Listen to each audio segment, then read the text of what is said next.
In this week's episode of Ask Dr. Jessica, we're going to review what to do about those picky eaters.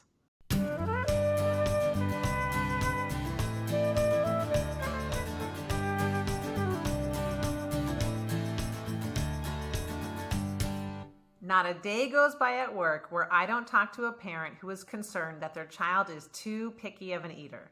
In fact, studies have shown that over 1/3 of parents would describe their child as a picky eater. However, the vast majority of these children are growing and thriving normally. So most of the advice that I offer parents is around setting realistic expectations of what we can expect from our children. So here are 10 pieces of advice to help raise a picky eater. Many parents express frustration to me about the way that their child eats. They tell me that in one meal they eat great, and then in the next meal they may eat barely anything at all. All of this is totally normal. One of my favorite expressions to describe how children eat is that some children will live to eat and some children eat to live. Trust me when I say that your child is very likely to be getting the amount of food that they need to grow and flourish. Tip number 2, healthy eating habits often take time.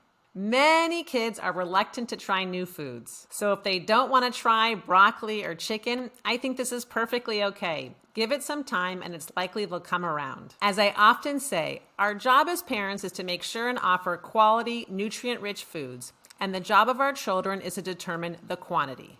And I promise you that healthy children in America do not starve. If anything, we have the opposite problem. According to the CDC, obesity affects 1 in 5 children. Tip number 3, try to make eating a positive, enjoyable experience. Try to involve your children in the cooking and planning. Be sure and give your children praise when you see good behavior. Tip number 4, and one that I think is so important, remove any battles around eating. I do not think it's helpful for children to be bribed, coaxed, punished, or forced to eat.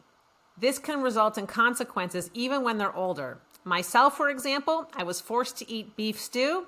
Haven't touched it in years. Tip number 5, avoid distracting your child into eating by giving them TV or iPad time. I think it is really important to teach your child to be mindful and enjoy the food that they are eating.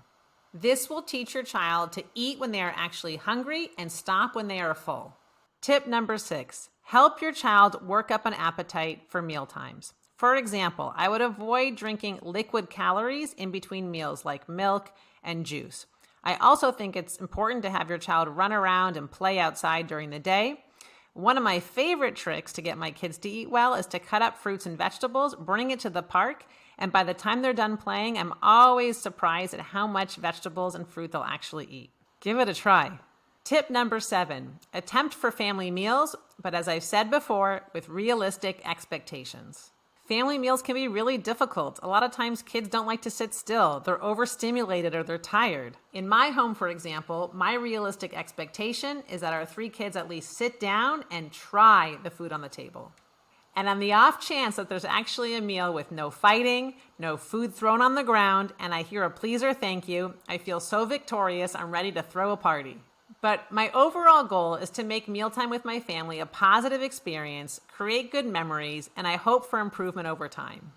Tip number 8, it is so important to set good boundaries. If your child refuses to eat the meal that you've prepared, my advice is to please not make them a second meal.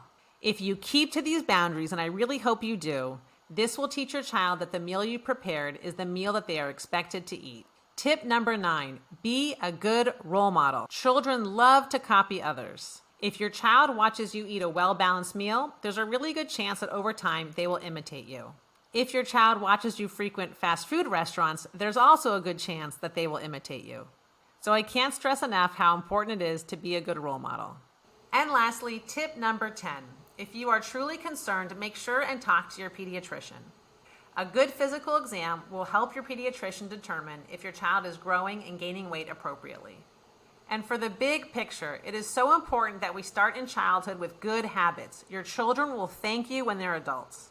When children are young and they're used to eating fast food and candy, even though it can be done, it's really hard to break these habits as they grow older. However, if your child's exposed to good quality foods, a positive experience around eating with minimal battles, there's a really good chance you'll raise your child to have a good association with feeding. This is Dr. Jessica. Thanks for staying tuned. We'll see you next week.